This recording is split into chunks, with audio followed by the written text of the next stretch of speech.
4 साल तक रोज़ जर्नलिंग करने के बाद मुझे पता चला कि ये एक हैबिट नहीं, लाइफ का गेम चेंजर है। आज इस वीडियो में आपको बताऊंगा इसने मेरी लाइफ कैसे बदल दी। लाइफ कैसे बदली उससे पहले जानते हैं कि मैंने जर्नलिंग कैसे स्टार्ट करी। तो 4 साल पहले मेरा जर्नलिंग में बिल्कुल इंटरेस्ट नहीं था। मुझे तो सिर्फ कोई तरीका चाहिए था जिससे मैं मेरे नॉलेज को ऑर्गेनाइज कर सकूं। और तभी मैंने देखा ऑब्सिडियन। ये एक नोट टेकिंग सॉफ्टवेयर है। तो जब मैंने इसके ग्राफ्स का फीचर देखा तो मैंने सोचा यार ये ट्राई करके देखना चाहिए। तो जब हम जर्नलिंग की बात करते हैं तो ये मत सोचो कि आप पहले दिन से ही अच्छे से जर्नलिंग करना स्टार्ट कर दोगे। इसमें आपको स्ट्रगल करना पड़ता है एंड मेरे साथ भी यही हुआ। आई स्ट्रगल्ड अ लॉट। शुरुआत में मुझे समझता नहीं था कि क्या लिखूँ, तो फिर मैंने द 5 मिनट रूल से स्टार्ट किया। 5 मिनट तक मैं लिखता था, जो भी मन में आए वो सब कुछ लिख देता था उसमें। इसको लोग ब्रेन डंप भी कहते हैं। तो अगर आप आज का मेरा ऑब्सिडियन का सिस्टम देखोगे तो काफ़ी ज़्यादा इवॉल्व हो चुका है 4 साल पहले जब मैंने स्टार्ट किया था उससे। And it's बेयरली recognisable right now. तो अभी जो टेम्पलेट मैं यूज़ करता हूँ मैं आपको दिखा देता हूँ। इसमें मैं बहुत सारी चीज़ें ट्रैक करता हूँ, जैसे एक्सरसाइज कितना किया है, रीडिंग कितना किया है, मेडिटेशन कितना किया है, टाइम ट्रैकिंग करता हूँ मैं उसमें, जिसमें मैं टॉगल ट्रैक यूज़ करता हूँ और टू डूइस्ट यूज़ करता हूँ। ये दोनों मैंने इंटीग्रेट किए हैं ऑब्सिडियन में and it's very easy to do अगर आपको पता है कैसे करना है। नहीं पता है तो मैं इसमें टेम्पलेट भी दे दूंगा आपको, so that you can also do the same things. ये करने से आप जो डेली नोट्स है आपके वो बड़े ऑर्गेनाइज्ड होते हैं एंड इट रियली हेल्प्स। साथ ही साथ अगर मुझे डेली लॉग्स लिखने हैं तो वो मैं इसमें लिख सकता हूँ एंड बहुत सारी चीज़ें, मल्टीपल चीज़ें मैं ट्रैक कर सकता हूँ। और रिसेंटली जो चीज़ मुझे हेल्प कर रही है वो है द 12 वीक रूल। इसको फॉलो करने से मेरी प्रोडक्टिविटी एंड कंसिस्टेंसी काफ़ी अच्छी हो गई है एंड आई वुड रिकमेंड कि आप भी वो चीज़ फॉलो करके देखो because it's very very helpful.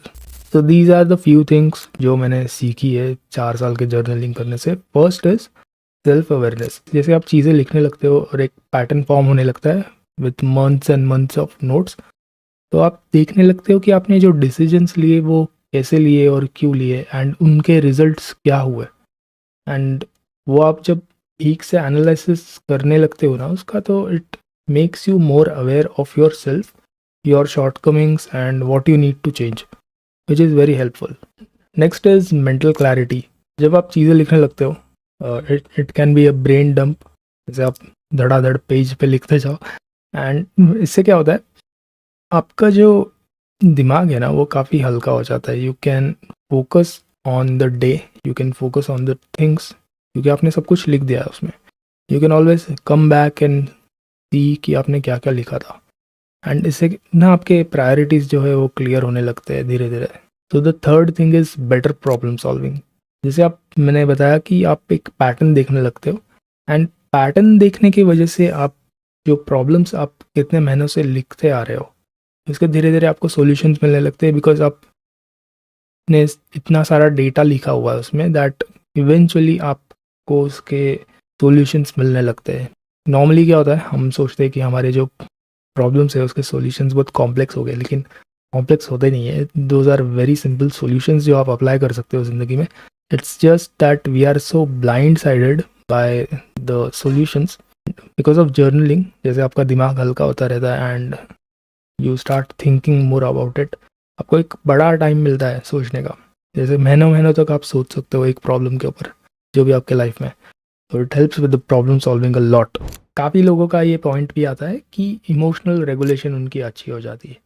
Frankly I am very flat guy, मेरे इमोशंस ज़्यादा ऊपर नीचे होते नहीं है। It's very rare that you may see कि बहुत ही ज़्यादा इमोशंस अब होने लगे। यंग एज में होते थे बट अब नहीं होते। I mean I am still young but या नॉट एज यंग। मेरे लिए तो वो अप्लाई नहीं होता इतना, but for most of the people जब वो जर्नलिंग करना स्टार्ट करते हैं उनकी इमोशनल रेगुलरिटी काफ़ी ज़्यादा अच्छी हो जाती है। And if that is something that you are looking for by journaling then do go for it because it does help. Fifth thing है प्रोग्रेस ट्रैकिंग। जैसे मैंने आपको टेम्पलेट में ऑलरेडी दिखा दिया है, you can track a lot of things. Exercise कितना किया, पानी कितना पिया, वॉट कितने पेजेस रीड किए, you can track hundreds of things.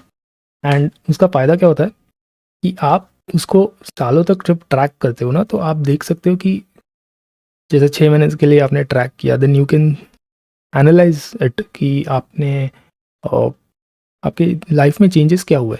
अगर आप दिन में 30 पेजेस रीड करते हो नॉन फिक्शनल बुक्स, तो उनका इम्पैक्ट क्या हुआ आपके लाइफ में, आपकी सोच कैसे बदलने लगी, या आपने उनके लेसन्स को जो सीखा बुक्स में से उसको कैसे आपने अप्लाई किया। एंड ओवर द इयर्स आप जब देखते हो, it creates very big difference. But हम शॉर्ट टर्म में जब देखते हैं, बिकॉज हम लिखते नहीं है उस चीज़ को, हम ट्रैक नहीं करते, तो वी थिंक कि उसका कुछ असर हो नहीं रहा है, then we stop doing those things. तो जर्नलिंग का यही फ़ायदा है कि आप इमेजिनेशन को साइड में रख देते हो, you can track the data and you can see कि हाँ ये किया था, इसका रिजल्ट ये हुआ है। तो it very very helpful, because humans are very bad at analysing themselves. Sixth and the most important thing for me at least was increased gratitude. आप जैसे चीज़ें लिखते हो ना, आपका ग्रैटिट्यूड, छोटी छोटी चीज़ों में आप ग्रैटिट्यूड देखने लगते हो एंड आप अप्रिशिएट करते हो दिन को। It's it's very hard to describe that, as I said. जब आप लिखते नहीं हो, it's very easy to forget कि आप आपकी लाइफ कितनी अच्छी है। And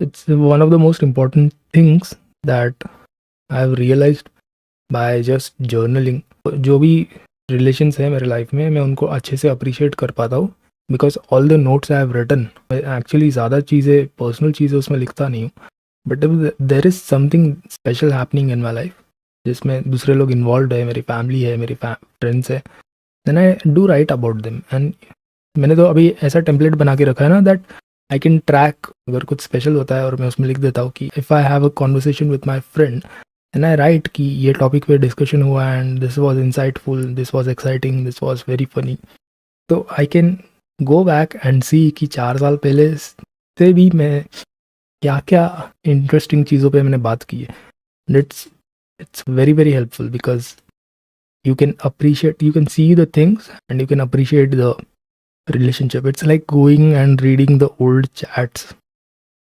It's crazy and it's very very helpful. It gives you a lot of gratitude. Even जो आप समझो फ्रेंड्स के बारे में भी नहीं, बट आप इन जनरल चीज़ों के बारे में लिखते हो, then you realize how lucky you are. So that's one of the most important things that I took away from journaling. And अगर आपको लगता है कि आपकी ज़िंदगी में कुछ अच्छा नहीं चल रहा है ना, तो जर्नलिंग करना स्टार्ट कर दो and right about the small things in life जो आप अप्रिशिएट करते हो। Over the time you will see कि आपके पास बहुत कुछ है अप्रिशिएट करने के लिए। And I would also like to add 2 unexpected outcomes जो मुझे पता चले। फर्स्ट वॉज कि जर्नलिंग करने से क्रिएटिविटी मेरी काफ़ी बढ़ गई, because I could connect the random dots, because I do digital journaling, तो उसमें हम चीज़ों को एक दूसरे से लिंक कर पाते हैं। And when you can do that, you can connect very different random topics together, and वो करने से क्रिएटिविटी काफ़ी बढ़ जाती है। उसमें हम ड्राइंग भी कर सकते हैं, उसमें नोट्स बना सकते हैं। मेनली राइटिंग की क्रिएटिविटी बढ़ गई है, because you can express your self well, because you have been working on the same idea for a very long time unknowingly. आप सोच के नहीं काम कर रहे हो उस पर, जस्ट जब भी थॉट्स आते हैं आप लिख देते हो, देन मे बी 2-3 महीने बाद वापस से वो थॉट्स है, तो फिर you go there and you improve it. And I have written like a short novel inside it, जो मुझे कभी शायद चांस मिले तो मैं एक प्रॉपर नॉवल लिखूँ। It's a futuristic sci-fi novel like it. And I never thought I would write anything, but I did. The next unexpected thing was ideas. हम सबके दिमाग में कुछ random ideas आते रहते हैं, but eventually we forget them, and those ideas can be life changing for ourselves and for the world as well. अगर हमें opportunity मिलती है उन पे काम करने की तो। So there are many things, random things that I see in the world and I write about them. And I've written so many different ideas. But अगर मैं वो लिखता नहीं ना उनको, तो मैं भूल जाता। But अब जब मैंने लिखा हुआ है उसमें, then even if like 10 years later I get the opportunity to finally do any one of those ideas, I can do that because now I have a idea bank. बहुत सारे आइडियाज़ हैं उसमें से मैं आई कैन सी कि हाँ ये कर सकते हैं वो कर सकते हैं given the time. So it's very important because हम अब डेकेड्स में सोच सकते हैं. If you don't write you can't really think in decades because you may forget. 2 महीने बाद भूल गए आप वो आइडिया के बारे में and you may never realise कि आपके पास एक एकदम ग्राउंड ब्रेकिंग आइडिया था बट वो चला गया अभी and you can't do anything about it now. Make a folder, write your ideas. So yeah, the key takeaway is if you have not started journaling then start.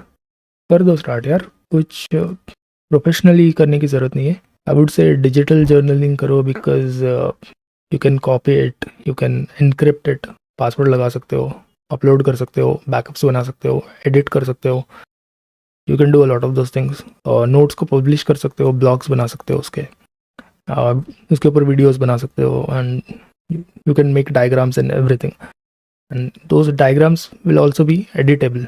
तो in future जैसे आपके ideas change होंगे, आपके diagrams change होंगे, you won't have to recreate the whole diagram again. And similarly for the blogs or anything that you write, so it's helpful in that regard.